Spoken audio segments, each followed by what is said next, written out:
Hey guys, tonight we explore the extremely uneventful life of Pope Clement VI. That's right, brace yourself for a story with nearly no twists, mild accomplishments, and the kind of medieval luxury that involves embroidery, Latin paperwork, and a suspicious fondness for curtains. You're walking through 14th century France now. It smells like wet stone and overcooked barley. In the distance, monks chant without enthusiasm. You pass peasants who look like they've already accepted that life is mostly taxes and turnips. No one's in a rush, and that's the vibe we're chasing tonight. Because tonight's main character, he's not slaying dragons, toppling empires, or writing spicy letters. He's Pierre, a clever, cautious, slightly fancy young man who will one day become Pope Clement VI. And between now and then, he'll rise steadily, like porridge left out too long, but never dramatically. You probably won't survive this, not because of danger, there is none, but because boredom is going to lull you so gently into sleep you'll forget you were listening in the first place. So, before you get comfortable, take a moment to like the video and subscribe, but only if you genuinely enjoy what I do here. Also, let me know in the comments where you're watching from and what time it is, especially if your time zone includes goats or fog. Now, dim the lights, maybe turn on a fan for that soft background hum, and let's ease into tonight's journey together. You begin not with a pope, but a boy named Pierre Roger, born in 1291 in the quiet little town of Malmont, nestled in the Limousin region of France. It's scenic enough, rolling hills, stone churches, forests with the occasional dramatic squirrel.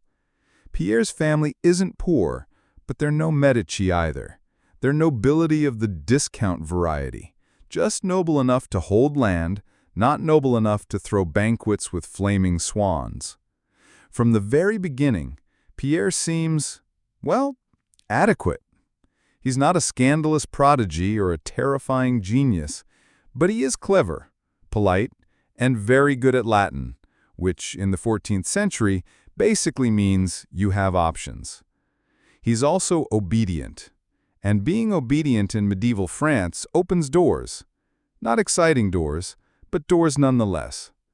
His family quickly notice he's better suited to prayers than plows, so off he goes, first to school, then to the Benedictine Abbey of La Chaise-Dieu, which, despite its name, is not particularly comfortable. At the Abbey, Pierre learns to read scripture, chant psalms, and occasionally stir stew in a very large pot. He wears robes that itch and shoes that squelch. He eats whatever's being served, which is rarely meat and never thrilling. But he's diligent. His peers admire him not for charisma, but for his punctuality. Now, historians still argue whether Pierre's early piety was genuine or a very polite performance. Either way, it worked. His teachers saw potential, not the revolutionary kind, more the dependable paperwork kind, and began nudging him up the ladder. By the time he's a young man, Pierre is promoted within the order, not by scheming, not by miracles, but by the slow, plodding excellence of showing up, knowing your psalms, and never falling asleep during Mass.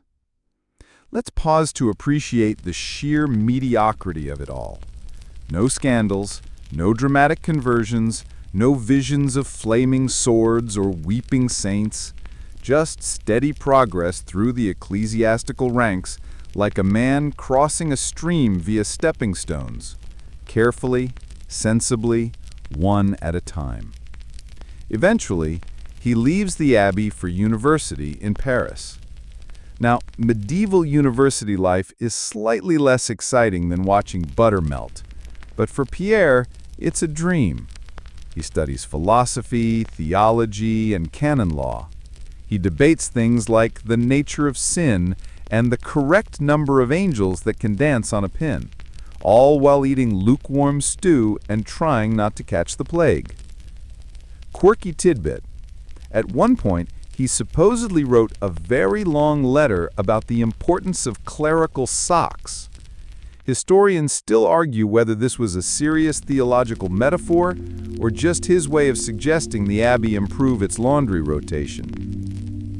But even in Paris, Pierre is not flashy. He's not known for wild ideas or spicy arguments. He's known for being thorough. And that's how he climbs. Again, slowly, into positions of influence. Teaching at first, then advising, then becoming a bishop, then an archbishop, and so on. His voice is never the loudest in the room, but it's always the one that says, "Have we read the rule book?" Which apparently was enough to earn trust. It helps that Pierre also has a good haircut, or at least a well-behaved tonsure. Appearances mattered at the papal courts, and Pierre mastered the art of looking like someone who knows exactly how many candles should be lit at a minor feast day. Meanwhile, across Europe, people are fighting, dying, and occasionally discovering things. But not Pierre. He's reading scrolls, he's whispering Latin blessings, he's waiting, patiently, for the next administrative opening. And that is the rhythm of his early life. Not a single dragon, not a dramatic storm at sea, not even a fainting episode in a cathedral. Just one reasonably competent man doing what's asked of him, without much flair and with minimal drama. Honestly, it's kind of admirable. And somehow, despite or because of all this beige procedural devotion, he's going to end up Pope. But let's not rush it. We've got miles of parchment to go. You're still in France, and so is Pierre, because where else would he be? He's not exactly the wandering monk type. This is a man whose idea of a wild afternoon is reorganizing his sermon notes, which, to be fair, he does with exceptional neatness. Pierre Roget's youth continues like a loaf of day-old bread, firm, familiar, and mildly satisfying. You imagine him, robes swishing faintly across the abbey floor, arms full of scrolls, occasionally raising one eyebrow at a poorly transcribed psalm. His greatest thrills are likely limited to acquiring a second inkpot and not spilling soup on his hem. Still, the wheels are turning, because while Pierre is busy being mildly impressive, the church is keeping tabs. The 14th century church loves a good bureaucrat, especially one who doesn't question the chain of command or throw wine at anyone during council meetings. So here he is, Pierre Roget, on his way to becoming something more than a scholar, but not by ambition, by invitation. Around 1329, Pierre is appointed Bishop of Arras. It's not exactly the Vatican, but it's a start. Arras is cold, damp, and deeply unimpressed by newcomers. Still, Pierre applies himself to his bishoply duties like one might apply oneself to vacuuming a very large carpet. Steady, methodical, and just exciting enough to prevent total despair. Mainstream historical fact. As Bishop of Arras, Pierre focused heavily on administrative reform. He was meticulous in record-keeping and made a point of not bankrupting the local churches. That alone puts him ahead of several contemporaries. Quirky fringe tidbit? There's an anecdote, admittedly thinly sourced, that Pierre once paused an important diocesan meeting to debate whether Amen should be pronounced with emphasis on the first or second syllable. The meeting ran long. No conclusion was reached. But this wasn't just careerism. Pierre had genuine belief in the church's structure and authority. He wasn't an idealist or a reformer. He was a fine-tuner, a tweaker, the kind of man who, faced with the existential mystery of divine grace, would double-check the minutes from the last council before responding. Historians still argue whether Pierre's success stemmed from his theological insight or simply his unfailing ability to not upset anyone in power. His steady climb suggests it may have been a strategic blend of both. In 1330, he's promoted again, this time to Chancellor of France. A pretty big leap. And before you get too excited, no, the role did not involve treasure hunts or castle sieges. It was mostly legal paperwork, financial oversight, and the occasional royal thank you note. Think senior manager, not kingmaker. Still, this means Pierre is now working closely with the royal court. He rubs elbows with nobles, kings, and other very important people. And somehow, he stays unscathed. No duels, no dramatic court betrayals. He doesn't even write a scathing poem, which in France is basically required once per decade. Instead, he smiles, nods, drafts documents, and generally behaves like the human version of a clean ledger. By 1338, he's made Archbishop of Rouen. Again, not thrilling, but solid. Rouen is larger and more politically active than Arras, which means more meetings, more candles, and more robes. Pierre navigates it all with the energy of a very polite tractor, slow, deliberate, impossible to derail. In Rouen, he becomes known for throwing unusually well-organized ecclesiastical events, the kind where no one runs out of bread and the incense schedule is followed to the minute. He writes sermons that are clear, safe, and mercifully short. Parishioners love him. Other bishops envy his ability to stay neutral in debates that usually end in excommunication or a thrown inkwell. And all of this, it adds up. Because when Benedict XII dies in 1432, the cardinals are looking for someone who is clever, calm, and unlikely to start a doctrinal civil war. Enter Pierre Roger, the human embodiment of gentle reliability. Back in Avignon, the papal conclave gathers. Tensions are mild, the incense is a bit too heavy, and the fish was slightly overcooked at dinner, but otherwise, spirits are fine. And then, rather quickly, they elect Pierre. On May 7th, 1342, he becomes Pope Clement VI. Not by conspiracy, not by prophecy, but by a kind of collective sigh. The cardinals look at each other and say, "You know who won't ruin everything? Pierre." And they're right. Mostly. There's no thunderclap, no vision in the sky, just Pierre standing a little straighter, accepting the papal ring with all the excitement of someone receiving a very large to-do list. He doesn't faint, he doesn't glow, he just begins the next phase of his very measured career. Now, as Pope Clement VI, Pierre Roger will do what he has always done. Keep things tidy, avoid scandal, and try not to let the curtains clash with the carpet. We'll get to the curtains. Oh yes, we'll get there. But for now, picture him seated in the grand hall at Avignon. The throne is slightly too tall, the lighting is dramatic but tasteful. He's wearing a hat that could double as a small table. And yet, he looks perfectly at home. Because finally, after a lifetime of being slightly better than average at everything that mattered, Pierre has made it. So, here you are, trailing behind freshly minted Pope Clement VI as he settles into his new post at the Avignon Papacy. It's 1342, and Clement is already hard at work doing what he does best, adjusting policies with the care of a man aligning candlesticks on an altar, symmetrical, silent, and mildly satisfaction.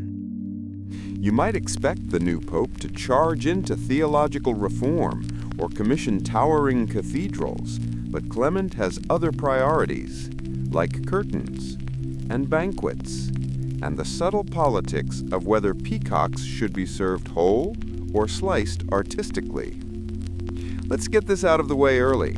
The Avignon Papacy is not, as some expected, a temporary move. It's a full-on papal relocation. Basically, the church's version of working from home. Instead of Rome's crumbling grandeur, Clement now rules from a lavish palace in southern France, flanked by vineyards and the occasional poetic plague victim. And while many cardinals grumble about the move, Clement doesn't just accept Avignon, he embraces it, rebuilds it, embroiders it.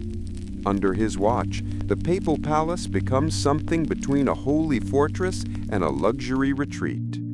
The corridors echo with Gregorian chants and the faint jingle of newly acquired silverware. Mainstream fact? Clement VI significantly expanded and beautified the Palais des Papes, hiring painters, architects, and decorators to create a residence worthy of divine administration. His taste ran rich: tapestries with gold thread, stained glass windows featuring surprisingly chubby cherubs, and an enviable private library. Quirky tidbit? He supposedly ordered cushions for every papal bench, claiming that divine inspiration required lumbar support. Historians still argue whether this was practical piety or just a deeply seated preference for soft seating. The new pope also had a fondness for banquets. Not the wild Bacchic kind, this was still the church after all, but dinners with at least 5 courses, including pheasant and wine, spiced fruit pastes, and more bread than anyone truly needed. Clement believed in hospitality, and if your spiritual needs weren't being met, perhaps you simply needed another fig tart. You shuffle along polished floors behind him, robes trailing like polite shadows.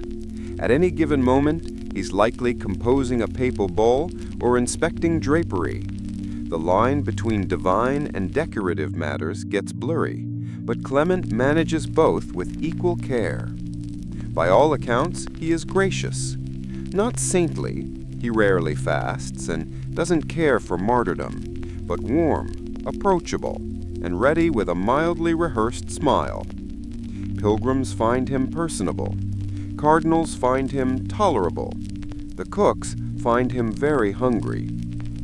He begins hosting visiting scholars and theologians, not to hammer out dogma, but to talk things through civilly, with wine and maybe a roast duck. His preference for harmony over harsh decrees sets the tone for his pontificate. One scholar notes that Clement preferred parchment to swords, which is charming, though slightly misleading. He also preferred velvet slippers to rough sandals, and perhaps, just perhaps, gold leaf e-tailing on nearly everything. And yet, despite his love of creature comforts, Clement is no fool. He sees the church as more than just ceremony. He knows that behind every incense cloud is a tangle of politics, economics, and fragile alliances. So, while redecorating, Clement also gets to work negotiating with monarchs. France, England, the Holy Roman Empire. He engages with them all, carefully, politely, with the occasional subtle threat dressed up as theological advice. And despite the lush surroundings, the job is exhausting. You watch him retire each evening with a sigh and a prayer, rubbing his temples and wondering whether he should have just stayed an abbot. Historians still argue whether Clement's lifestyle was scandalous indulgence or necessary pageantry for a church under pressure. Some claim he modeled himself after Solomon, combining wisdom with wealth. Others just think he liked a well-set table. But what's clear is that Clement VI made Avignon not just tolerable, but enviable. Under his reign, the city thrived. The papal treasury, already considerable, grew fatter. The church's influence, despite its distance from Rome, remained potent. There were critics, of course. Some muttered about corruption. Others scoffed at his decorative spending. But Clement rarely answered criticism directly. Instead, he'd approve another mural, offer another diplomatic gesture, and quietly move on. And you, still padding behind him in this very sleepy papal procession, can't help but marvel, not at his holiness exactly, but at his sheer steadiness. Clement may not inspire fear or awe, but he's good at this, at balancing splendor and scripture, ritual and reality. And perhaps that's more useful in the long run than a thunderbolt summoning prophet. Also, you suspect he's about to commission a hallway entirely devoted to tapestries of biblical animals, including one very confused-looking unicorn. Sleepy yet? Because we've only just settled into the velvet-trimmed first act. You're beginning to understand something important about Pope Clement VI. He is not here for a minimalist experience, and in the mid-14th century, that makes him both perfectly adapted to the Avignon papacy and slightly amusing to anyone watching from the spiritual bleachers. This section of his life is, dare we say, plush.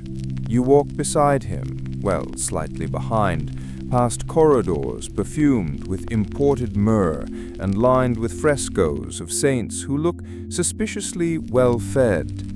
Clement has decided that if the Church is going to rule on matters of eternity, it might as well do it in style. But amid the embroidery and ceremonial fanfare, real problems begin to swirl.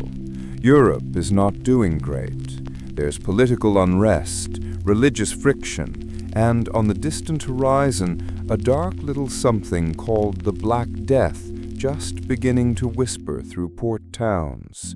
You'll hear more about that soon enough. For now, Clement continues to balance opulence with oddly efficient leadership. You'd expect someone so obsessed with decorum to be distracted from the finer points of papal policy. But no. He's issuing bulls, managing cardinals, and keeping France and England from stabbing each other too often. Mainstream fact? Clement VI was known for asserting papal authority strongly during his early years, especially over the appointment of bishops, which caused some tensions with secular rulers. He believed deeply in the autonomy of the Church, even if it wore brocade. Quirky tidbit? He apparently had a favorite falcon, which accompanied him on walks through the papal gardens. The bird was rumored to sit through meetings with a bored expression, possibly mirroring Clement's own during particularly dry theological debates. You trail him into yet another audience room, where incense curls like soft question marks in the air, and bishops shuffle parchment with careful hands. Clement listens. He rarely interrupts. He waits, and then, in that measured, unhurried tone of his, he speaks. When he does, it's often with gentle phrasing and just the right touch of firm papal gravity, like a professor who won't fail you, but will sigh very deeply if you disappoint him. Historians still argue whether Clement's leniency with certain monarchs, especially the French king, weakened papal independence, or simply bought the Church some peace in chaotic times. Either way, Clement knew how to play the long game. One of his more curious acts during this period, he canonizes St. Eve of Kermartin, the patron saint of lawyers. That's right, Clement gave eternal blessing to the one profession known for arguing endlessly over who owes whom a goat. Some saw it as practical, others ironic. But Clement was always drawn to the balancing act, justice and mercy, ritual and reform. He saw sainthood not as divine perfection, but as spiritual service. And if that sometimes included legal advisors with a knack for persuasive Latin, so be it. Between councils, Clement expands the papal staff, not just in theology, but in logistics. He hires clerks, scribes, cooks, gardeners, and, perhaps most critically, a man whose entire job is to taste the wine before Clement drinks it. You suspect that job came with excellent dental coverage. You might think this growing entourage would create chaos, but Clement runs it all like a monastic spreadsheet. He knows the budget. He knows the people. He makes adjustments like a bishop tuning a harp string, gently but with firm fingers. And his palace? It starts to resemble a clock. Every person has a role. Every door opens at the right hour. The bells don't just chime, they harmonize. Yet not all is perfect. Letters arrive daily with reports from across Christendom, some hopeful, some ominous, peasant revolts, religious disputes, murmurs of disease. Still, Clement smiles faintly, dips his pen in ink, and signs another edict. You realize he's not ignoring the storm. He's keeping the windows clean so he can see it better. In the evenings, he still hosts modest dinners. The silver is polished, the bread is fresh, and the conversation is civil. Occasionally, a bishop cracks a joke. Occasionally, Clement even laughs. It's a short, neat laugh, like someone folding a napkin with enthusiasm. The palace library expands under his direction. Books arrive from distant cities, copies of Aristotle, translations of Arabic medicine, Christian commentaries. He walks among them slowly, fingertips brushing spines, sometimes murmuring the opening line of a psalm just to hear the echo. He doesn't hoard knowledge, he curates it, like a gallery of slow ideas. Some scholars whisper that Clement might write his own theological treatise. Others doubt it. He seems content arranging, commenting, and nudging things into place. He's the sort of man who'd rather edit than author. But make no mistake, he is in control. His is not a papacy of bluster or holy fire. It is a velvet pressure, applied so gently you don't realize it's shaping you. And as you follow him through these seemingly uneventful months, quietly revolutionary in their softness, you begin to understand something fundamental about this pope. He doesn't want to be remembered as dramatic. He wants to be remembered as correct, which, in its own sleepy way, is a kind of brilliance. You drift deeper into yet another morning beside Pope Clement VI, and it smells faintly of frankincense, mulled wine, and freshly copied manuscripts. The Pope is already awake, already robed, and already 3 letters into a particularly wordy dispute between 2 minor Italian abbots over the rights to a very underwhelming relic. Supposedly, it's a sandal fragment from St. Bartholomew, or maybe a twig from his walking stick. The record is vague. So is Clement's interest. Still, he replies, graciously, diplomatically, and with just enough ambiguity to let both sides think they've won. This is his talent, after all. Clement has no taste for martyrdom or miracles, but he has the patience of a monk trained in the art of waiting out the weather. You're beginning to think the papacy, under him, resembles more of a celestial bureaucracy than divine monarchy. But oh, what a stylish bureaucracy it is. Mainstream fact: Clement VI was notably well educated. Before becoming pope, he taught theology at the University of Paris, and his intellectual bent stayed with him. He favored scholars, often appointed educated clergy, and supported academic projects that other popes might have found indulgent. Quirky tidbit? He had a personal barber. Not just any barber, but one who doubled as a kind of informal counselor. There are reports that Clement once delayed a meeting with ambassadors so he could finish discussing horse breeding techniques while being shaved. Historians still argue whether Clement's comfort with courtly life dulled the moral edge of the papacy, or simply made it more palatable for a weary Europe trying to keep its tunics clean and its saints relatively scandal-free. You trail him into his study, which now houses more scrolls than some monasteries. He examines one slowly, a treatise on liturgical music, another on how best to preserve holy relics in humid climates. He jots something in the margins with that tidy script of his. Nothing rushed, nothing dramatic, just the slow burn of curiosity. That's Clement in a nutshell. Rarely in a hurry, but never entirely still. Outside, the papal gardens bloom. Clement has taken a peculiar interest in gardening lately, not because he's planting anything himself, his robes are far too nice for dirt, but because he sees the metaphor in it. Good policy, he says, is like a well-trimmed hedge. It needs pruning, patience, sunlight, preferably no squirrels. You stroll past rose bushes clipped into the shape of angels, and you suspect the gardener has ambitions that outpace his talent. One cherub appears to be mid-sneeze. But Clement likes it. He likes things that strive to be orderly, even if the results are odd. He sees effort as holy. He sees neatness as moral hygiene. He sees bureaucratic paperwork as a kind of sacrament.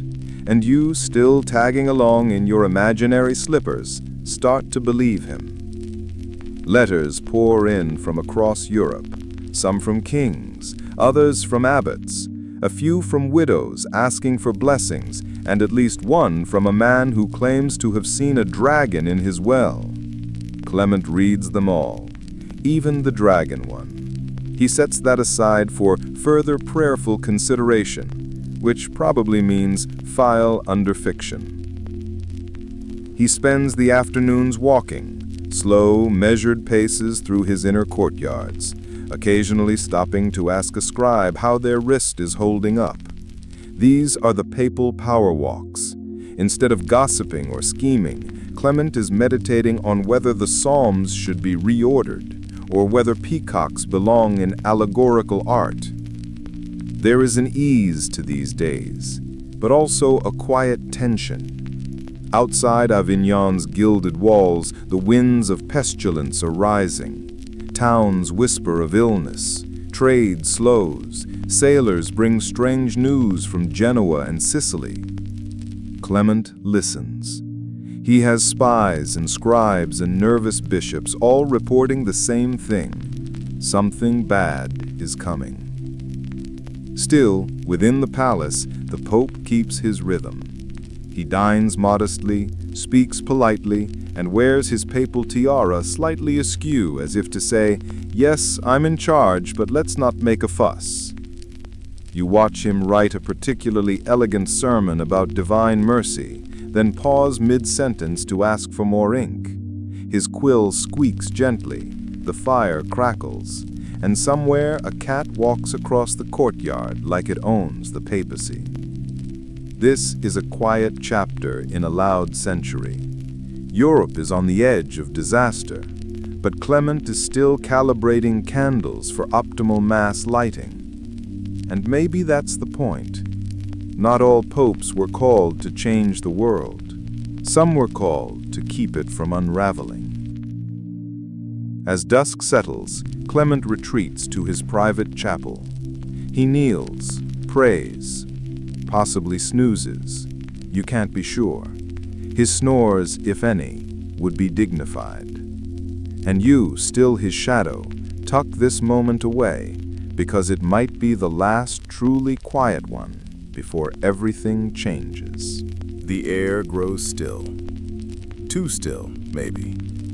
It's the kind of stillness that presses gently on your ears, like a room before thunder, or the moment before someone clears their throat in a very long chapel.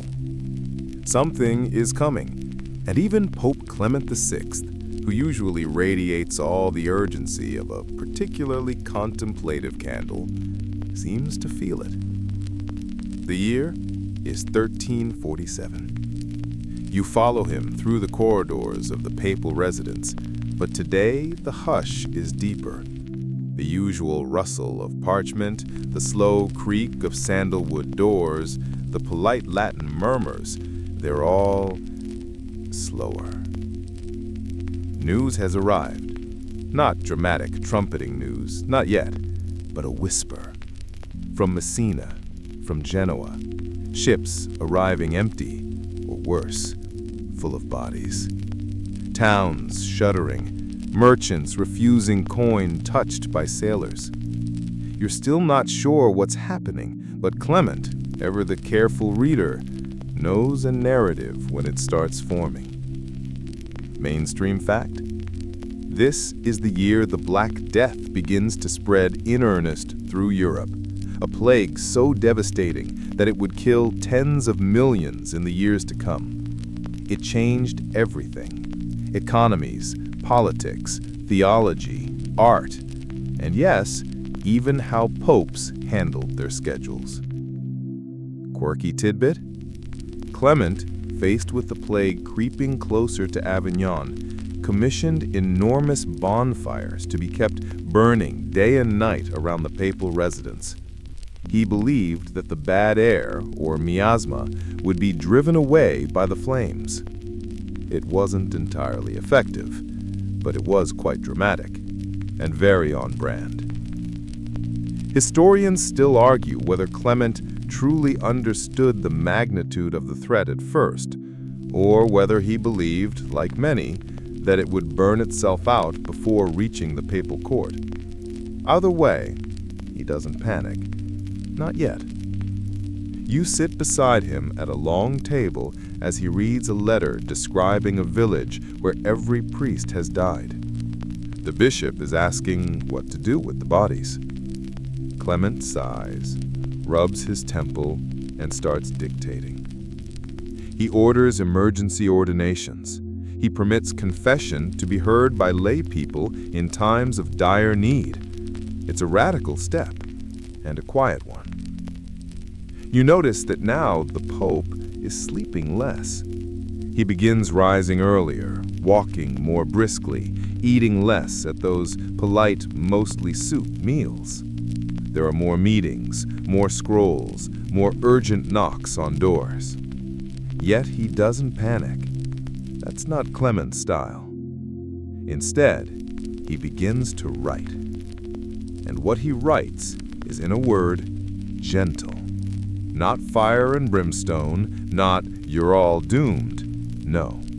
He writes of hope, of endurance, of divine compassion. He reminds the clergy, those who are still healthy enough to read, that the role of the Church is not just to bury the dead, but to comfort the living. You catch a glimpse of a new decree.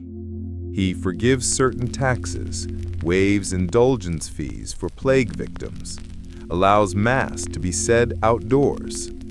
Tiny, boring-sounding changes, but in a rigid medieval world, these are quietly seismic. And then come the flagellants.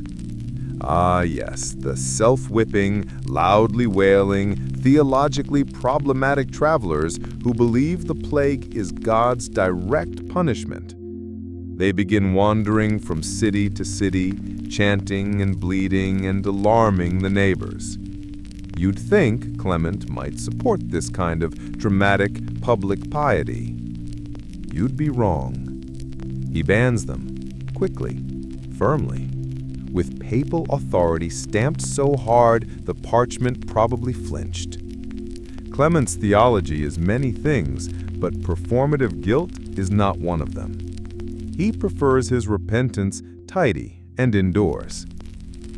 You walk past a group of scribes copying his latest bull on the matter, and one of them stifles a sneeze. Everyone freezes. It's a moment that feels painfully modern. Then, quietly, everyone pretends it didn't happen. The bonfires are still burning outside. The Pope has ordered them to be fed around the clock. Spices, herbs, fragrant woods. Avignon smells like incense and mild panic. More letters arrive, more reports. Monasteries closed, cities locked down, priests abandoning parishes. Clement issues guidance, blesses the sick by proxy, and quietly expands the papal graveyard. He's not dramatic about it, but he's not naive either. And through it all, he keeps wearing white. It's a strange image. This man, swaddled in clean linen, moving through corridors, increasingly aware that the world outside is unraveling. You follow him to the window. He looks out, not at the flames or the gates, but at the sky. Not for a sign, he's not that kind of pope, but for weather. He still believes a good breeze could help. One of his advisors mutters that maybe they should flee Avignon. Clement doesn't even blink. "No," he says. "If the shepherd flees, what happens to the flock?" It's possibly his most cinematic line. You want to applaud, but this is a bedtime story, so instead, you nod sleepily. He begins commissioning doctors. Not necessarily good ones, 14th century medicine being what it is, but ones with books and theories. They arrive with pouches of dried frog powder, star charts, and ideas about which humors to purge. Clement listens to all of them. He even lets them poke at the astrological charts, just in case. The city begins to change. Streets quieter, bells tolling more often, but Clement is still here, still writing, still eating soup, still arranging for orphans to be cared for and ensuring priests get hazard pay. It's not flashy, it's not heroic, but it's stubbornly human. And that's why you're still following him. Not because he cures the plague or invents modern healthcare, but because while the world is melting, he keeps holding a spoon steady. You don't hear the bells anymore. Not because they've stopped. If anything, they ring more now, tolling a quiet, steady beat that marks each passing loss, but because your ears have grown used to them. You're still there, trailing behind Pope Clement VI like a sleepy ghost with decent posture, watching as he navigates the most boringly competent disaster response in papal history. It's now early 1348. The plague has arrived in Avignon. And Clement, true to form, does not run. Instead, he stays put, settling deeper into the papal palace like a particularly dignified rock resisting erosion. The fires burn brighter, the air is thick with thyme, rosemary, and the faintest whiff of roasted pigeon. Avignon becomes a kind of spiritual quarantine zone. And Clement, the man who once spent an hour debating whether peacocks had souls, now oversees funeral masses from behind closed doors. Mainstream fact: when the plague entered Avignon, it reportedly killed over half the city's population. Clement took the unprecedented step of consecrating the entire Rhone River so the bodies thrown into it would be considered buried in sacred ground. Practical, papal, and just a little bit grim. Quirky tidbit: one of the Pope's personal physicians recommended he live between two massive fires at all times to purify the air. And so he did. Pope Clement VI, sovereign of the Papal States, sat sweating between blazing infernos while dictating letters and drinking cool wine. Medieval medicine, never subtle, rarely effective, often smoky. Historians still argue whether Clement's decision to remain in Avignon was courage, calculation, or simply stubborn decorum. But it worked. He survived. The plague did not claim him, though it certainly tried. You wander through the palace, noting that the usual bustle of clergy and servants has thinned dramatically. Many are sick. Others have simply vanished, slipping away during the night like overworked candles. Clement, for all his authority, now has to fetch his own wine from time to time. You don't mind helping. The garden, which once hummed with gossip and overgrown cherubs, is quiet now. The hedges wilt, the marble bird baths are stained with soot. A single peacock, miraculously surviving the silence, struts as if nothing's changed. Inside, the Pope writes more than ever. Decrees, sermons, comfort letters. He dispatches envoys to cities begging for help. He sends grain to starving towns. He waives more taxes. Every parchment bears his seal, which you now recognize by feel. The soft snap of wax, the warm smell of beeswax and ink. He even updates his will, twice, just in case. But he doesn't brood. not outwardly. He still hums old liturgical tunes when walking, still pauses to correct a scribe's Latin, still insists that soup be served with warm bread, even if the kitchen now runs on one exhausted monk and a goat. You drift with him into a side chapel, a private space lined with candles, each flame wobbling in the air, thickened by incense and fear. He kneels there longer these days. The prayers are silent, but you feel their weight. One night, he whispers something, not to you, but into the stone. "Let them know I stayed," he says, and you can't tell if he means future popes or the forgotten dead. He doesn't ask for miracles. He doesn't promise salvation. He just stays. And while he stays, he watches, records, responds. You sit beside him while he listens to reports from Florence, from London, from the Pyrenees. Cities are folding in on themselves. Peasant revolts begin to churn in the margins. The world is cracking, but Clement just adjusts his chair. There's a dinner that evening, quiet, somber, just the Pope and 2 aides. They eat boiled vegetables and fish that taste faintly of river and desperation. No music, no wine this time, just muted talk of what comes next. You expect him to give a speech, maybe something inspiring. Instead, he leans back and asks, "Do you think angels get tired?" One aide chuckles nervously, the other drops his spoon. You suspect the question isn't meant to be answered. Later in his quarters, he writes another sermon. This one is shorter than usual, more reflective. It focuses on mercy, not divine judgment, not apocalypse, just mercy. And you realize this is Clement's true legacy, not dogma, not pomp, but persistence, a deeply bureaucratic mercy, one ink stroke at a time. He blesses the scribes, even the slow ones. He blesses the cooks, even the one who keeps burning the stew. He blesses the peasants who write to him, begging for answers he cannot give. You find yourself dozing against a warm stone wall, lulled by the scratch of quill against parchment and the occasional soft mutter of a Latin phrase being reshaped. The fires crackle, the night deepens. Avignon still stands, and so does he. The rhythm of life in Plague-era Avignon settles into something paradoxically predictable.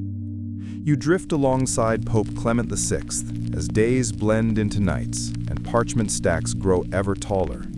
The bells still toll, the fires still hiss, and through it all, Clement continues his quiet crusade of paper, policy, and patient sighs. You find him mid-morning today, sitting at a table by a narrow window. The air outside is thick and unmoving. Even the birds seem to have stopped chirping out of respect or exhaustion. Inside, though, the Pope is reading a letter. His brow furrows in the tiniest, most Clement-like gesture of displeasure. It's another conspiracy theory. Mainstream historical fact. As panic spread through Europe, so did rumors. Accusations that certain groups had poisoned wells or angered God beyond the usual limits. Violence flared. Communities, especially Jewish ones, became scapegoats for a catastrophe no one understood. And the tragedy was not just the deaths, but how quickly neighbors turned against each other. Quirky fringe tidbit. One rumor claimed that frogs croaking at night were the voice of the plague itself, and villagers were encouraged to throw rocks at ponds. Amphibians everywhere suffered. Pope Clement, mercifully, said nothing about frogs, but he had a lot to say about rumors. Historians still argue whether his decrees against mob violence were driven by theology, diplomacy, or sheer political self-preservation. What's clear is that he spoke against the rising tide of fear.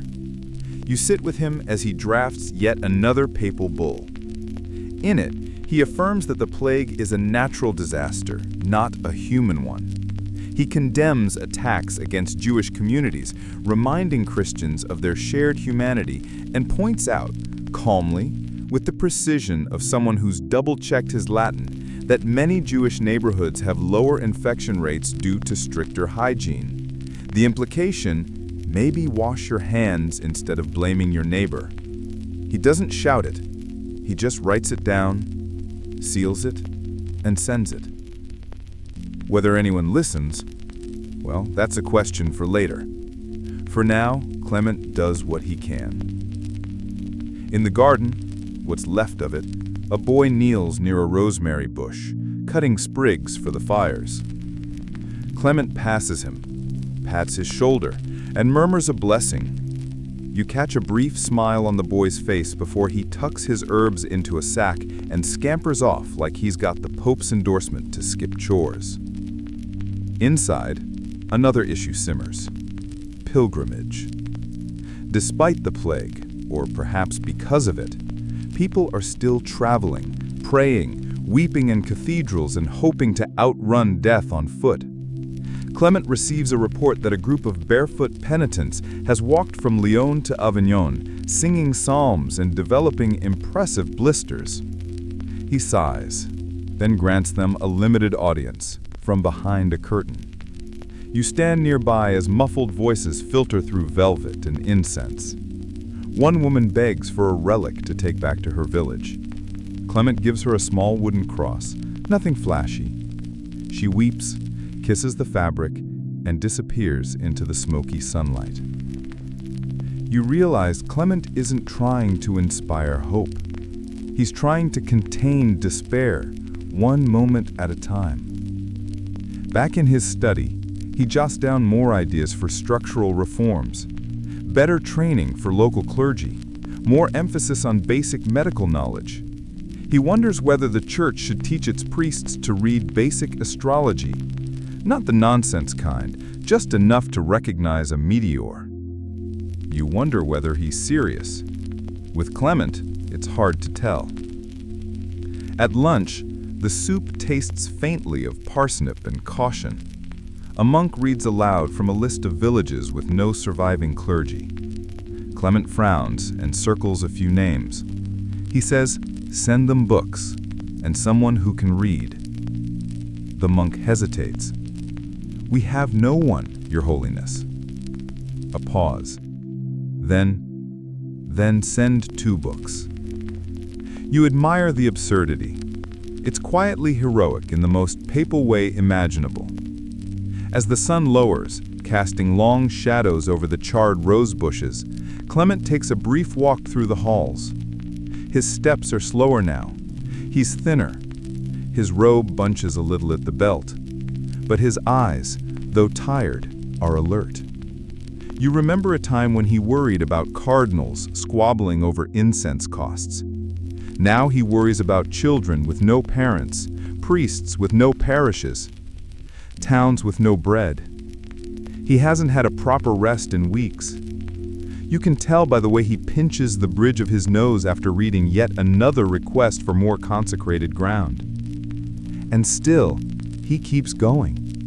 There's no grand speech, no inspirational monologue, just the rustle of robes, the steady flick of his pen, and the distant hum of monks chanting something mournful and gentle. The day ends with a short message to the College of Cardinals. Hold steady. Don't flee. Lead where you can. Comfort where you must. And then, almost as an afterthought, he adds a line about the importance of garlic in the diet. You blink. So does the scribe. Just in case, Clement mutters. You nod in sleepy agreement. Just in case. Tonight, the air hangs heavier than usual. The summer heat presses against the stone walls of the papal palace, wrapping every corridor in a faint herbal sweat. Lavender from the pillows, basil from the kitchen, rosemary wafting from the braziers that still burn day and night, a smoky attempt to keep the plague at bay. You drift alongside Pope Clement VI, who now seems like a man slowly dissolving into parchment and incense. He's seated by candlelight, fingers stained with ink, and the faintest hint of oil from the supper bread he barely touched. On the desk before him lies a stack of letters, some unopened, some reread so many times the folds are soft as worn cloth.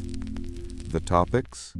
Death, mostly, but also land disputes, the occasional bizarre request involving relics, and, somewhat surprisingly, poetry.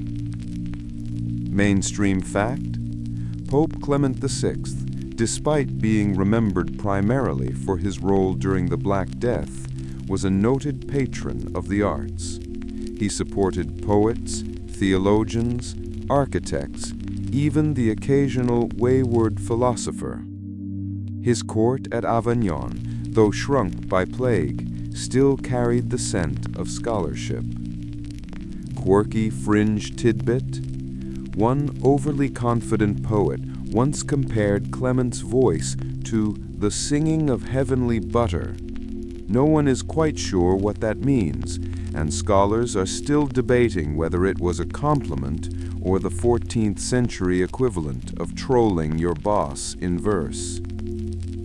Historians still argue whether Clement's support of art during the plague was an intentional act of morale building or simply the indulgence of a man who found comfort in pretty words while the world collapsed. Either way, the poetry kept arriving. Tonight, one such poem lies open on his desk. It's clumsy, full of mixed metaphors and overwrought imagery, clouds weeping like saints, death dancing in slippers, that sort of thing. Clement reads it aloud, smiling faintly. At least he rhymed something with incorruptible, he murmurs. You sit nearby, listening. The cadence is soft, not quite music, but enough to make you forget, for a moment, that half of Europe is burning. Suddenly, Clement stands. His candle casts a long shadow behind him, stretching over piles of scrolls and the slumped figure of a sleeping scribe. You follow as he makes his way to a quiet corner chapel within the palace, where a single statue of the Virgin Mary glows faintly in the flicker of oil lamps. He kneels, and stays kneeling. Minutes stretch, elongating like wax running down the candle base. You notice he isn't praying aloud tonight. He's just breathing, slowly, deeply, the kind of breath that tries to keep panic from crawling up your spine. Then he speaks, barely a whisper. If I must be remembered, let it be for not running. You want to say something reassuring, but you are not really there, and anyway, Clement doesn't wait for approval. Back in his chamber, he finally allows himself a moment of indulgence. Not wine, not a lavish meal, but music.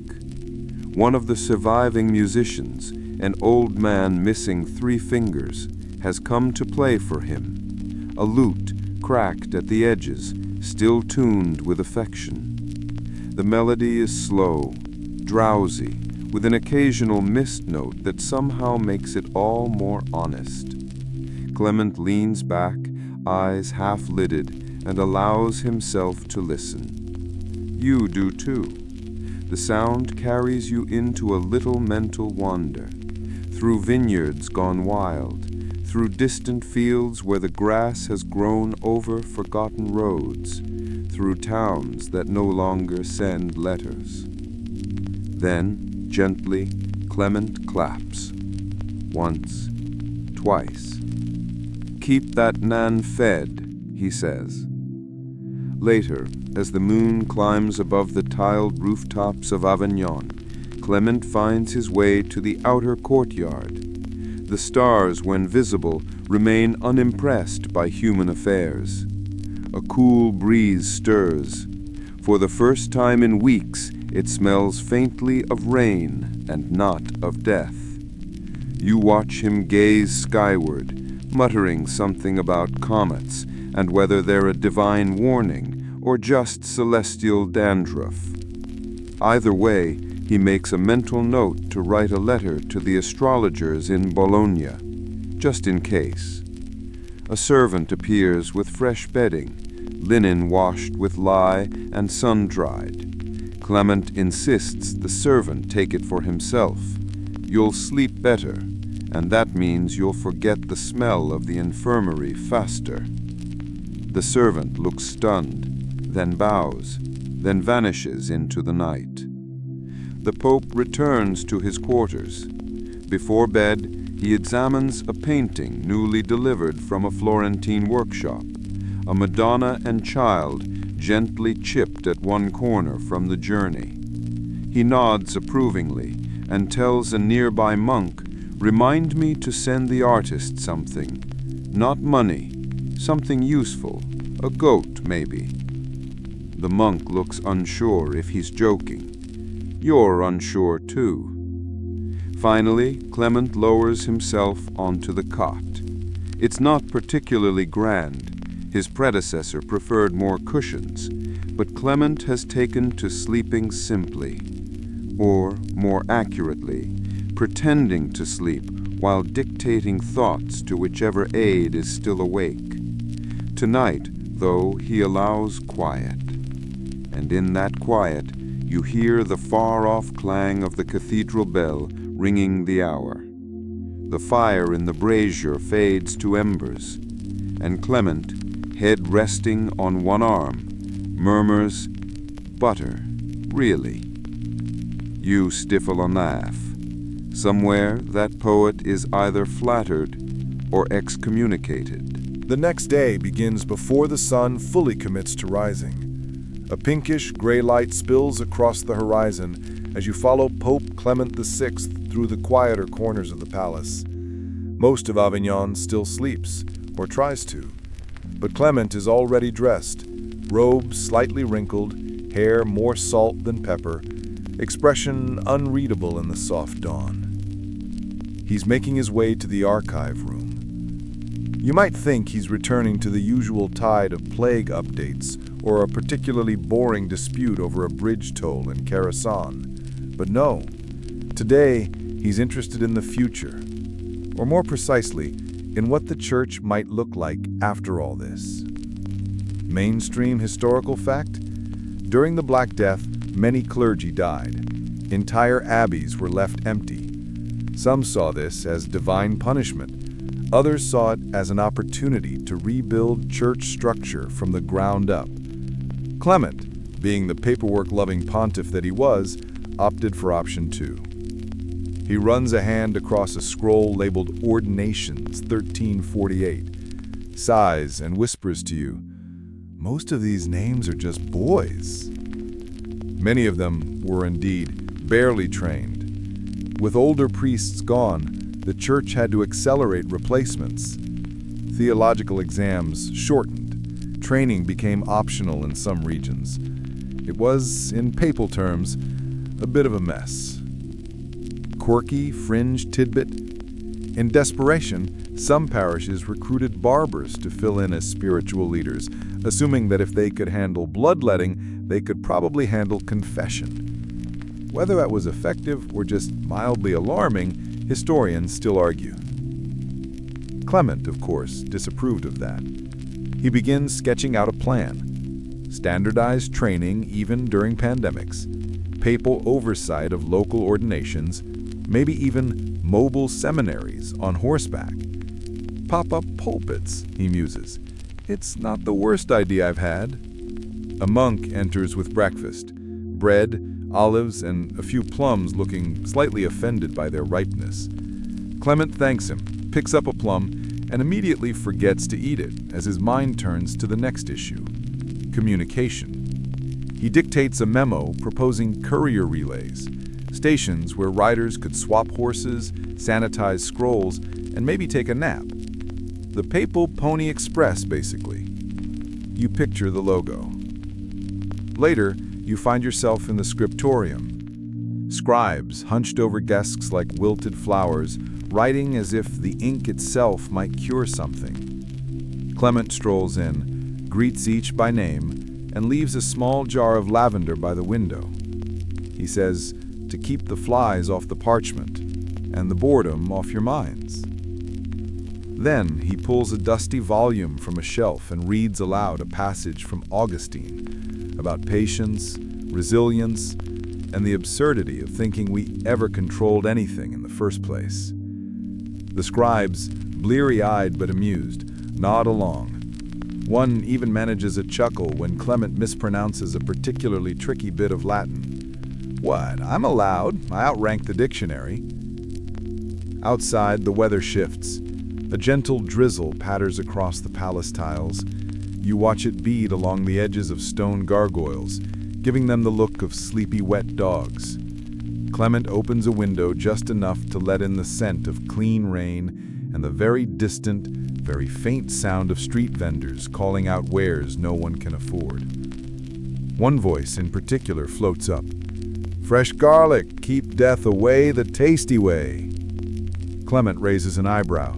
He gets points for creativity. You wander with him next through a hallway lined with tapestries, most depicting saints, some depicting fish for reasons no one fully remembers. He pauses at one image of Saint Sebastian, riddled with arrows but looking inexplicably relaxed. Poor fellow, at least he died symmetrical, Clement murmurs. Then he makes his way to the infirmary, which has been relocated to a quieter wing. There he spends time with the ailing. Not in grand gestures, but in small ones. He listens, offers blessings, asks after their pets.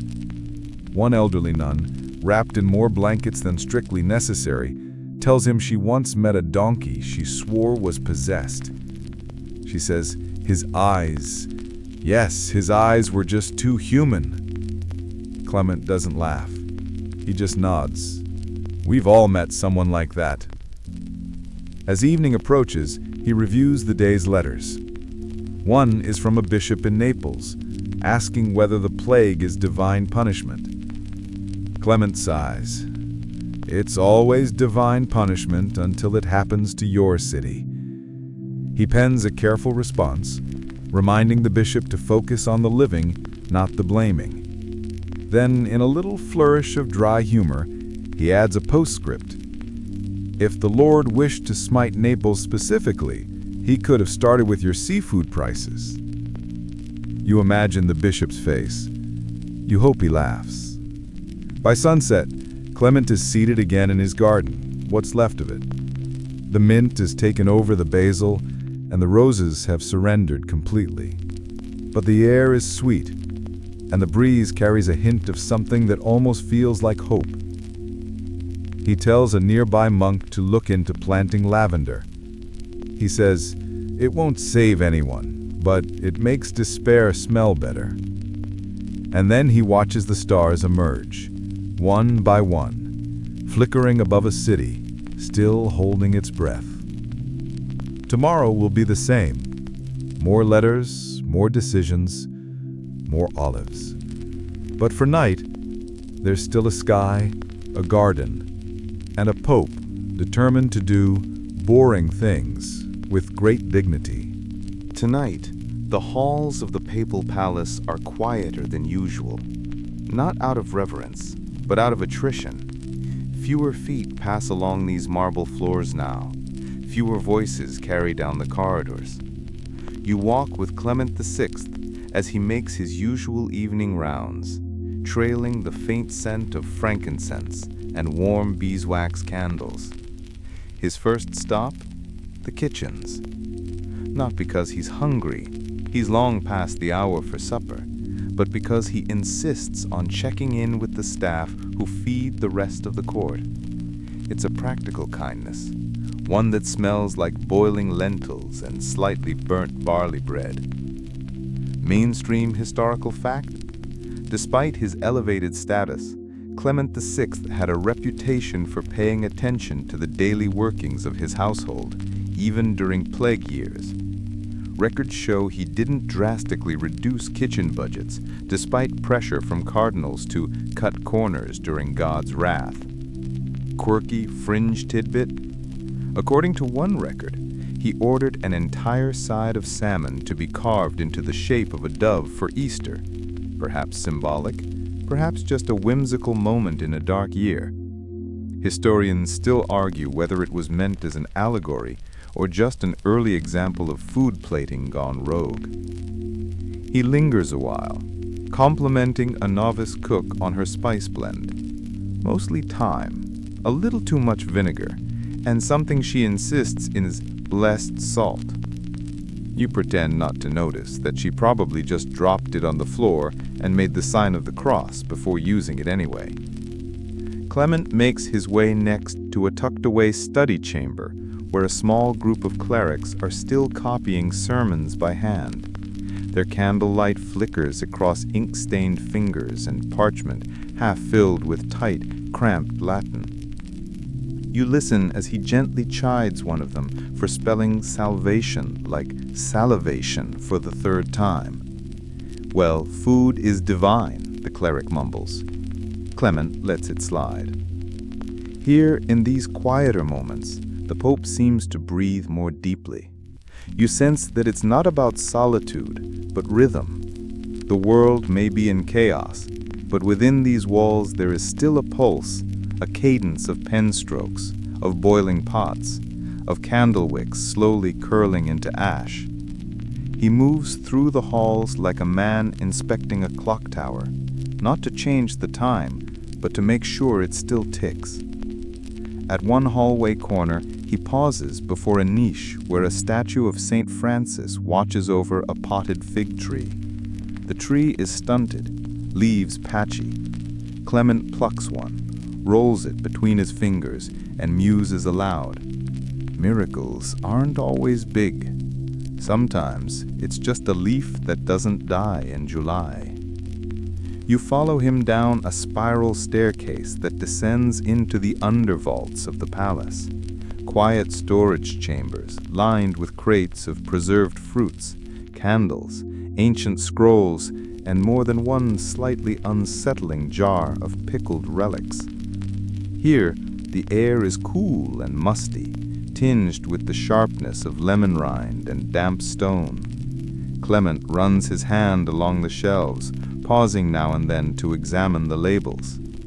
If I die of moths, tell the next pope to invest in cedar wood.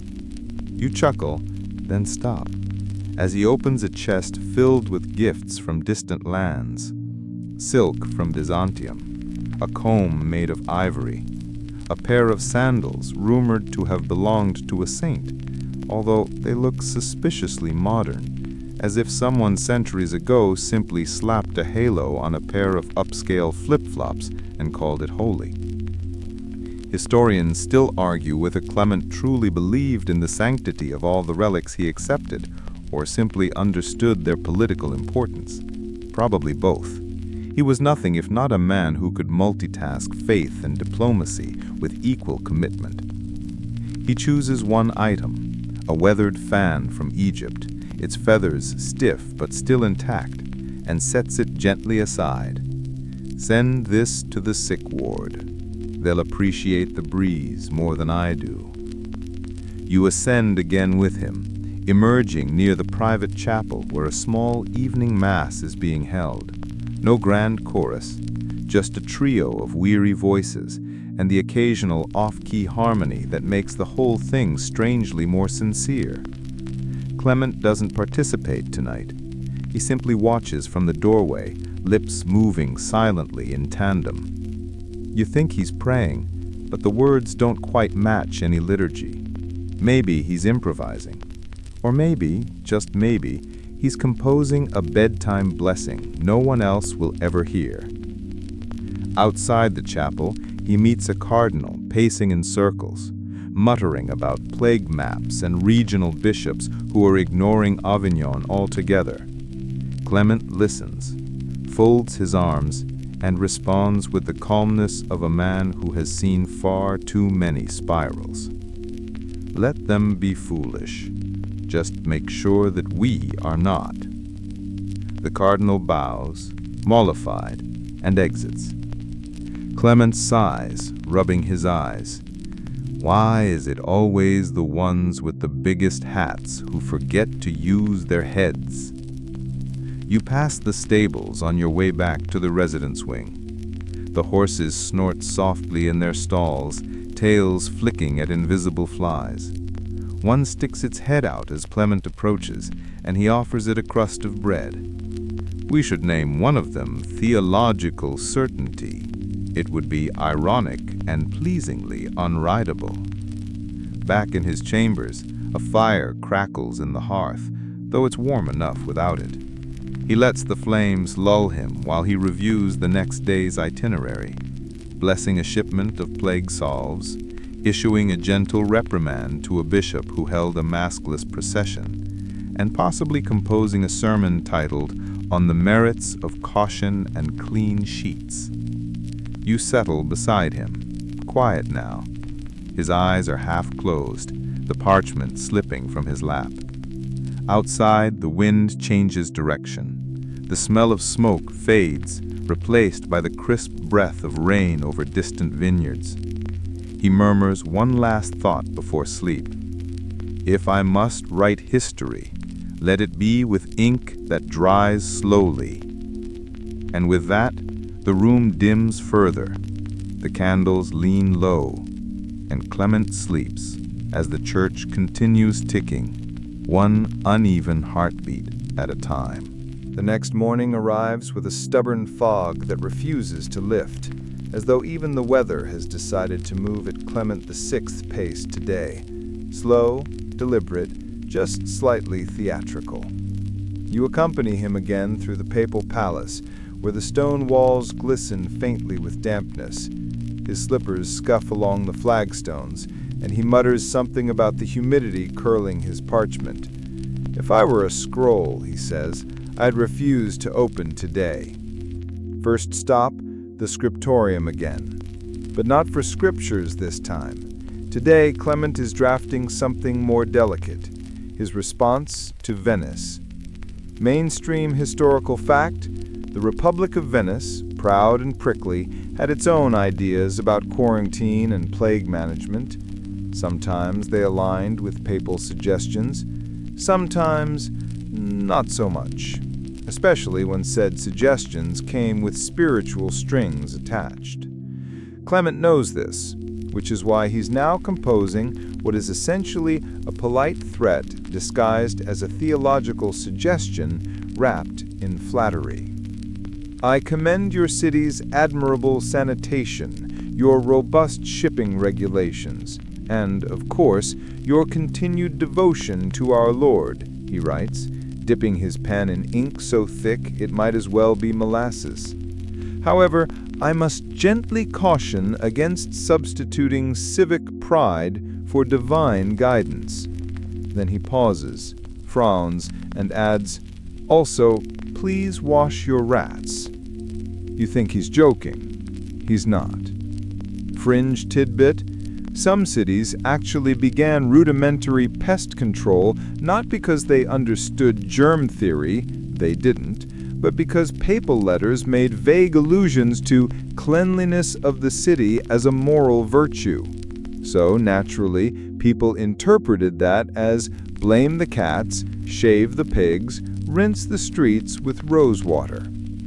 Historians still argue whether this era's responses to plague were more spiritual or bureaucratic in nature, or if, as one sarcastic monk scribbled in the margins of a sermon, we just tried everything, including burning the soup.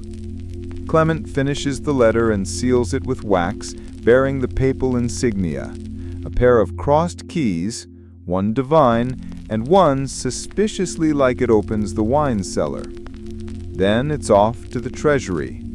Not the vaults, you're not dealing with gold today, but rather the church's growing plague ledger. a massive bound volume with tiny handwriting, recording donations, expenditures, bequests, and interestingly, loaves of bread received in exchange for blessings. Clement flips through it like a man browsing a very dry catalog. Ah, he notes, another bishop donates his vineyard to the church. Probably figured he wouldn't be needing it. He chuckles and immediately sobers. We should send the grapes to the hospitals. The clerk beside him furiously writes this down. You peek over and see that he's doodled a small grape with wings in the corner. Holy fruit, he whispers, before coughing awkwardly and returning to his figures. In the afternoon, Clement receives a delegation from Provence. Well, what's left of them? Their leader is a portly nobleman who looks like he hasn't slept in a month and smells vaguely of boiled onions. They come with a request, permission to hold a public day of fasting and penance to ward off the plague. Clement listens, nods, strokes his chin and says, "And how many people would you be gathering in one place for this?" The nobleman falters. Everyone?" Clement closes his eyes. Of course, because what better way to fight disease than by sneezing together in a cathedral? He doesn't say no, he just says, perhaps a distributed fast. Stay at home, pray indoors, and pretend your kitchen is a chapel. I'll even write a pamphlet. He does later that evening. It's called A Quiet Devotion, Worship from the Armchair. It includes recommended hymns, scripture passages, and a reminder to wash hands after handling any holy relics or especially elderly relatives. Later in his garden, which now looks like it's been halfway claimed by ambitious weeds, Clement speaks softly to the remaining roses. You lot are the real optimists blooming through all this, he tells them. If the world ends, I hope it smells faintly of thyme and stubborn pink petals. You sit with him for a while. The sun dips behind a distant hill. Bells toll from a neighboring chapel, slightly offbeat. The sound isn't perfect, but it's human. You can almost hear the breath between chimes. Then a novice arrives, breathless, nervous, holding a scroll sealed with wax bearing a crest that Clement recognizes immediately, the King of France. You prepare yourself for drama. Royal letters usually come with drama. But Clement reads it, smiles faintly, and says he wants to know if prayer increases immunity. You glance over his shoulder. The king's phrasing is more pompous. Might pious discipline safeguard the humors of the faithful? Clement underlines it and scribbles in the margin, only if they're already washing their feet. He pens a tactful reply that basically boils down to, yes, but also maybe see a physician. He doesn't expect the king to love the answer, but Clement, ever diplomatic, includes a complimentary line about the royal gardens. Your lavender hedge may yet outlive us all. Back in the palace corridors, he pauses to listen to a choir rehearse. The voices echo up through the stone arches like threads of warm honey. They're practicing a new composition, a hopeful tune about Saint Roch, the plague saint. One soprano is clearly a little too enthusiastic. Clement whispers, "Tell her to imagine she's singing to a sleeping baby, not a startled goat." The choirmaster laughs, quietly. Clement winks. By nightfall, you're back in the library. Clement selects a book at random, an old philosophical treatise about divine order and the natural world. He reads aloud a passage about the symmetry of all suffering. Then he pauses, frowns, and mutters, clearly written by someone who never had gout. You both chuckle. A candle sputters out. He replaces it with one scented faintly of myrrh. And as the pages turn, the world beyond those stone walls, full of noise and grief and mud, feels a little farther away. You wake to the soft creak of Clement's chair as he leans forward, stretching the stiffness from his back with the exaggerated groan of a man who pretends to be older than he is. Though, to be fair, papacy ages you like milk in the sun. Today, there's a mild energy in the palace, as if the ghosts of boredom themselves have momentarily dozed off. Or perhaps it's just delivery day. Yes, even the Pope receives deliveries. A cart has arrived from the countryside, bearing baskets of herbs, a few live chickens, and, curiously, a bundle of reeds tied together with waxed string. You follow Clement as he approaches the goods with the cautious interest of a man expecting either divine providence or an allergic attack. Mainstream historical fact, popes in Avignon often kept ties to nearby monastic gardens and rural estates, relying on these sources for food, medicine, and sometimes intelligence. Clement's own fondness for herbal concoctions was well known. He even funded the upkeep of apothecary gardens, one of which supposedly grew singing mint, though that may have just been the local frogs getting chatty at night. He inspects the herbs with care, fingers trailing along rosemary sprigs, his expression turning almost fond. This one smells like my grandmother's idea for a cure for headaches, which was also her cure for sin, disappointment, and toothaches. Then he picks up the bundle of reeds. What do you suppose this is for? He muses. A rural flute, or just another badly disguised relic? One of the palace scribes, ever hopeful, suggests maybe it belonged to Moses. Everything seems to have belonged to Moses, Clement replies, except Moses.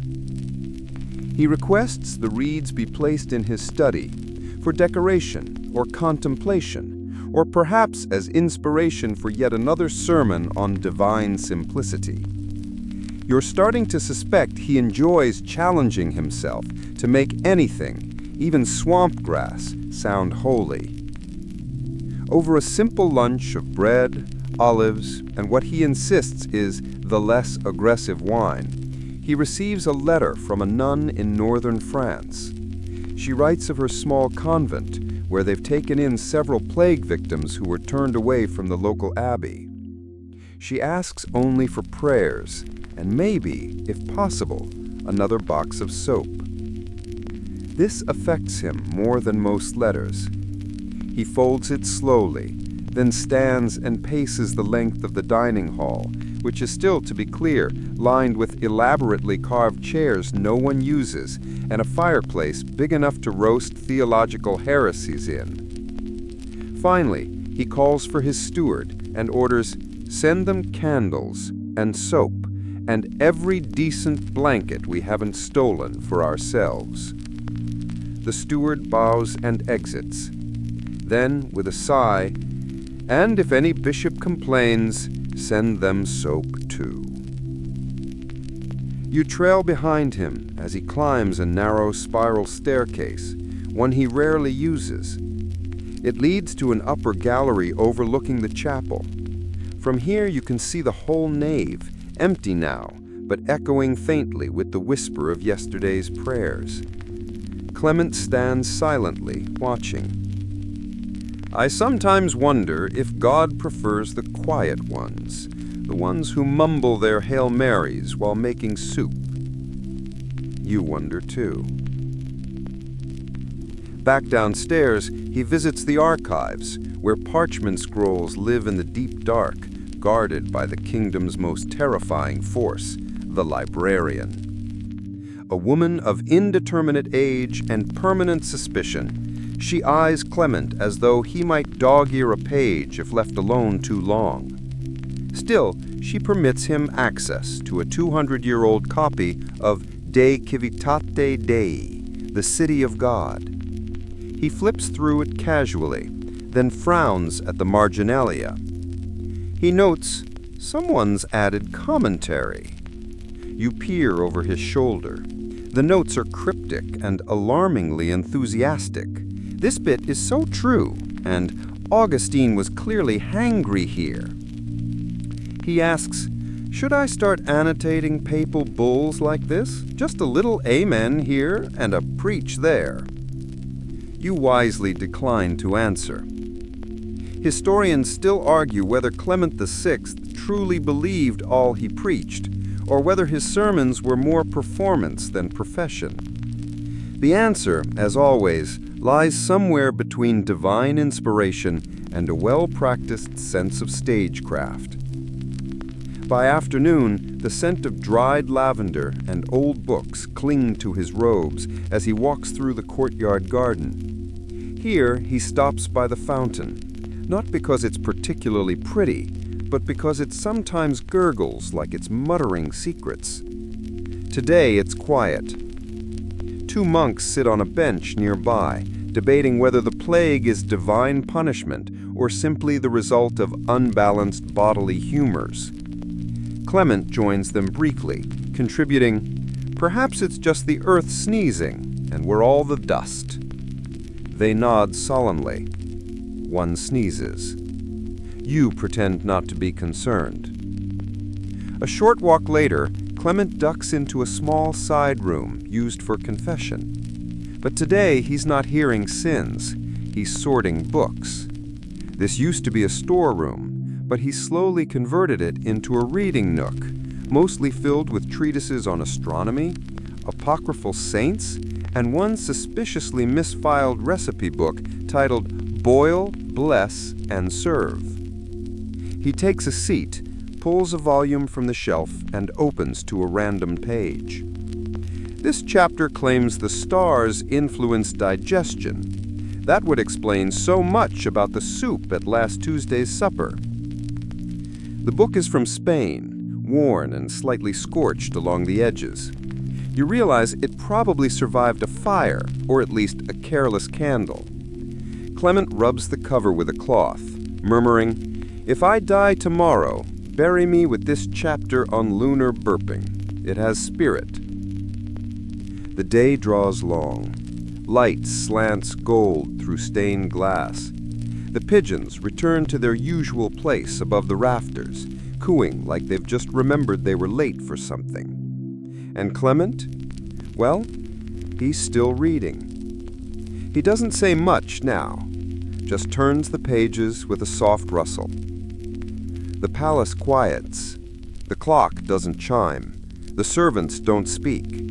Even the rats, if there are any, choose this moment to keep still.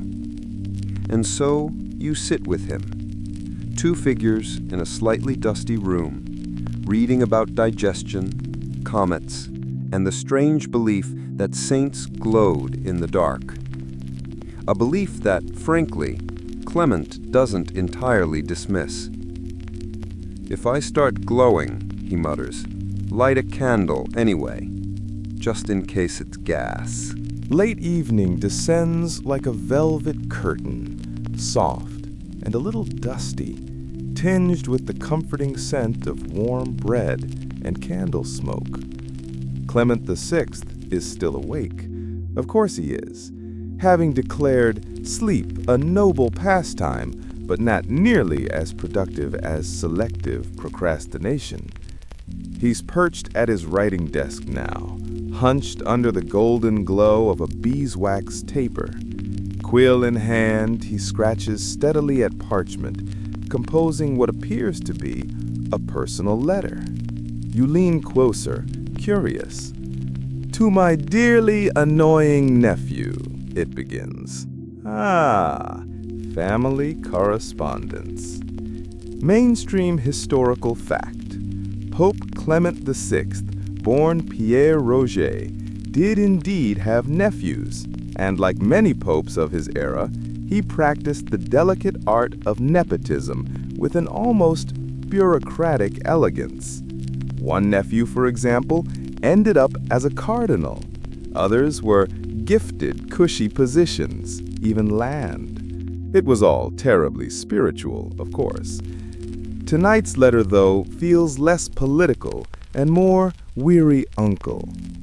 He chides the boy for spending too much money on hunting dogs and failing to answer his last letter about Latin studies. Theology, Clement writes, is not an optional seasoning. It is the bread itself. Then, in a moment of indulgence, but if you must keep the hounds, at least teach them to bow during Mass. You imagine a pack of golden retrievers genuflecting in unison. It's surprisingly easy to picture.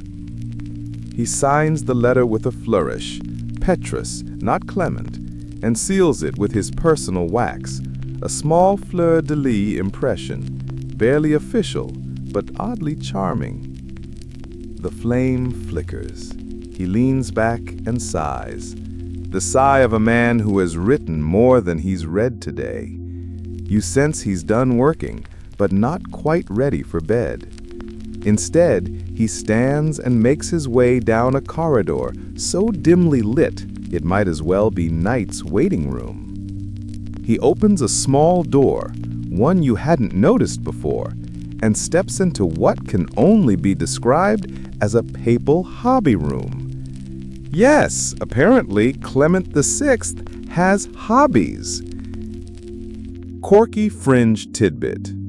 While not officially recorded in ledgers, multiple notes and second-hand letters suggest Clement enjoyed the occasional game of backgammon and may have dabbled in rudimentary astronomy. Not for navigation, but to determine whether Saturn had a sense of humor. Tonight, though, he's in the mood for music. On a narrow shelf rests a psaltery, an ancient plucked string instrument, its strings slightly frayed, its wood polished by decades of hesitant fingers. He sits, settles the psaltery on his lap, and strums a hesitant chord. It sounds like a cat dreaming about rain. But Clement persists. Do you think that angels ever tune their instruments? Or do they play them slightly off-key, just to remind us they're divine and we're not? You don't answer, because he's already humming softly, an old Latin chant, reshaped into something halfway between a lullaby and a weather forecast. Historians still argue whether Clement truly believed in celestial music, or whether his fondness for psalms was simply part of papal branding, but it's hard to deny the genuine calm that settles over him now. The way his shoulders drop, the way even the shadows in the room seem to pause and listen. Then a servant appears, bearing a pot of hot water and a towel. He thanks him, dips his hands and mutters something about cleansing not just the flesh, but the day's ridiculousness. You sit beside him as he dries his fingers. Tomorrow, we'll have to review the plague maps again, and maybe speak to the German envoys, if they're still sober. He closes his eyes for a moment, but not for sleep. No, he's remembering something from childhood, perhaps. A walk through a mountain field, a festival where bread was thrown from rooftops, a sermon so dull that even the flies stopped buzzing. When I was 10, I stole a pear from a monk's garden. It was bitter. I didn't steal again, but I never forgot that taste. You nod. Somehow, that explains a lot. Outside, the night deepens. The wind taps against the windows like a polite messenger with nothing urgent to say. Clement stands, stretches again, every vertebra cracking like distant thunder, and heads for his quarters. But just before he disappears behind a velvet curtain, he turns and says, "Do you know what the real luxury of this office is?" You raise an eyebrow. He says, "The ability to end the day whenever I choose." Then he's gone. The fire gutters, the candles sigh, but you linger a little longer, watching the glow fade from the room like memory slipping into dream. Somewhere in the palace, a door creaks shut. A cat meows from the courtyard, probably not one of the official cats. And far beyond, in the hills of France, the stars begin their slow, indifferent turn. No new edicts tonight, no blessings, no speeches, just the gentle sound of strings cooling in the dark. The night folds in tighter now, like the last page of a book you've nearly finished but aren't quite ready to close. Clement VI lies awake in his private chamber, a room surprisingly modest for a man who could have requested tapestries of gold and a bed the size of a wine cellar. Instead, he sleeps, beneath a canopy that sags a little, like it's been listening to too many sermons and is emotionally exhausted. You sit nearby, watching him gently remove his papal ring and set it on a small tray beside a stack of letters he never quite got around to answering. Some of them, you notice, have dusty red wax and frayed ribbons. Others are hastily folded scraps, likely from friars or villagers who smuggled requests past the usual scribes. One simply says, "My cow has stopped mooing. Is it a sign?" He doesn't laugh. Not because it's not funny, but because, well, he's probably heard stranger. Mainstream historical fact. During his reign, Clement VI took in displaced people, absolved entire cities of sin, and even declared the Rhone River sacred ground just so victims of plague could be buried with dignity. But he also raised taxes, commissioned expensive decorations, and hosted banquets so large they made neighboring bishops nervous, in the way a too quiet toddler makes new parents nervous. Tonight, though, he's not a public figure. He's just Clement. Feet bare, robe slightly wrinkled, hair thinning in the soft halo of candlelight. He pours himself a small cup of herbal water, possibly chamomile, possibly something stronger, and sits by the window, peering out at the moonlit rooftops of Avignon. From here, even the crooked chimneys look elegant. From here, even the city's crumbling corners seem noble.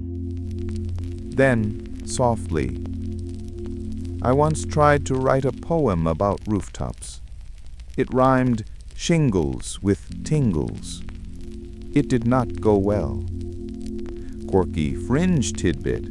Apparently, Clement occasionally scribbled little verses in the margins of his official documents, most of which have since been carefully erased or hidden by later, more serious popes.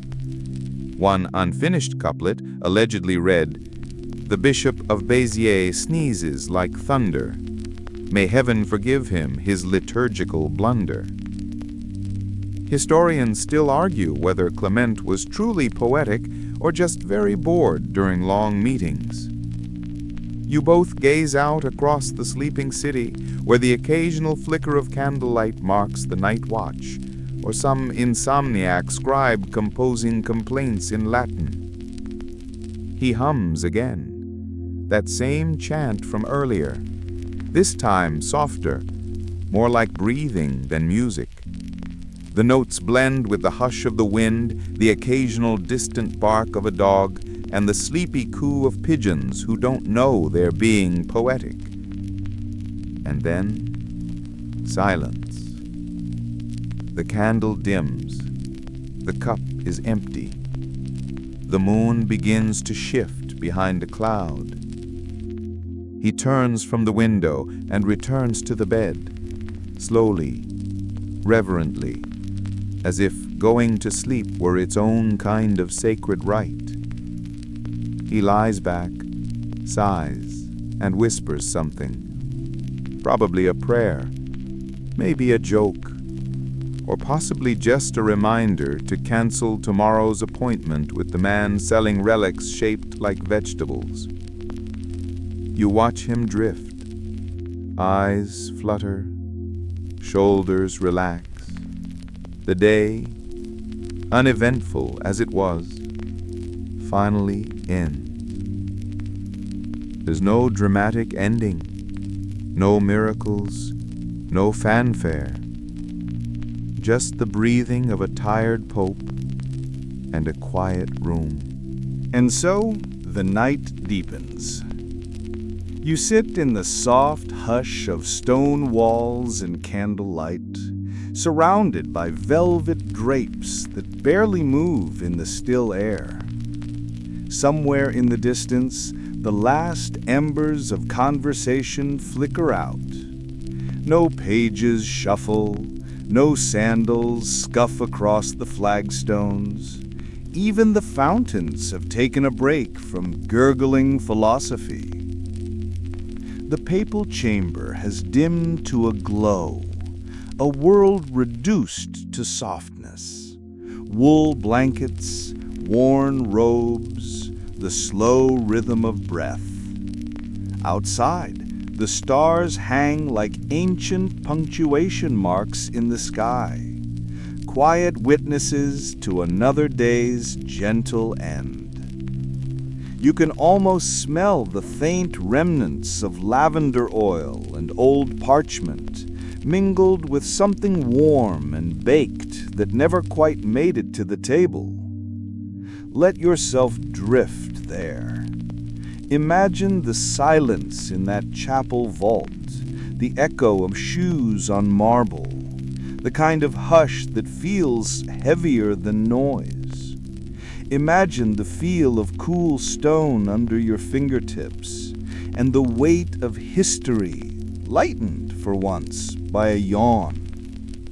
Let your mind move like a slow river past pages unwritten, prayers half-whispered, and dreams that start somewhere near the edge of a scroll and end in a room filled with books that haven't been read in decades. Breathe. Close your eyes if you haven't already. Tonight, there are no scandals, no crises, no great affairs of state. Only Clement sleeping, and you, finally, following. Good night, and sweet dreams.